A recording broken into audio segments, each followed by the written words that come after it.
folks, I've just spoken with Prime Minister Netanyahu. Earlier today, I spoke with President al-Sisi of Egypt. Prime Minister Netanyahu informed me that Israel has agreed to a mutual unconditional ceasefire to begin in less than 2 hours. The Egyptians have now informed us that Hamas and the other groups in Gaza have also agreed. In my conversation with President Netanyahu, I commended him for the decision to bring the current hostilities to a close within less than 11 days. I also emphasized what I've said throughout this conflict. The United States fully supports Israel's right to defend itself against indiscriminate rocket attacks from Hamas and other Gaza-based terrorist groups that have taken the lives of innocent civilians in Israel. The Prime Minister also shared with me his appreciation for the Iron Dome system, which our nations developed together and which has saved lives of countless Israeli citizens, both Arab and Jew. I assured him of my full support to replenish Israel's Iron Dome system to ensure its defenses and security in the future.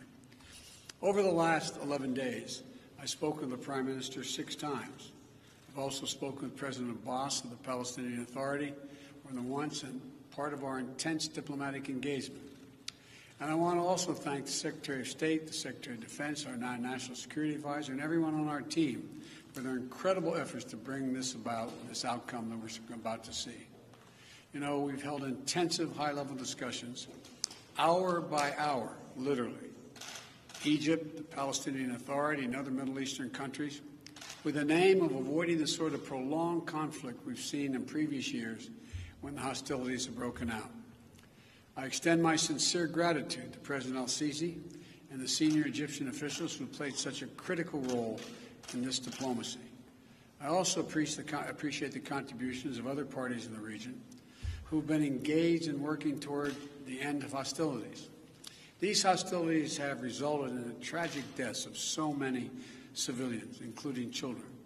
And I send my sincere condolences to all the families, Israeli and Palestinian, who have lost loved ones, and my hope for a full recovery for the wounded. The United States committed to working with the United Nations, and we remain committed to working with the United Nations and other international stakeholders to provide rapid humanitarian assistance and to marshal international support for the people of Gaza and the Gaza reconstruction efforts. We will do this in full partnership with the Palestinian Authority, not Hamas, Authority, in a manner that does not permit Hamas to simply restock its military arsenal. I believe the Palestinians and Israelis equally deserve to live safely and securely and to enjoy equal measures of freedom, prosperity, and democracy. My administration will continue our quiet and relentless diplomacy toward that end. I believe we have a genuine opportunity to make progress, and I'm committed to working for it.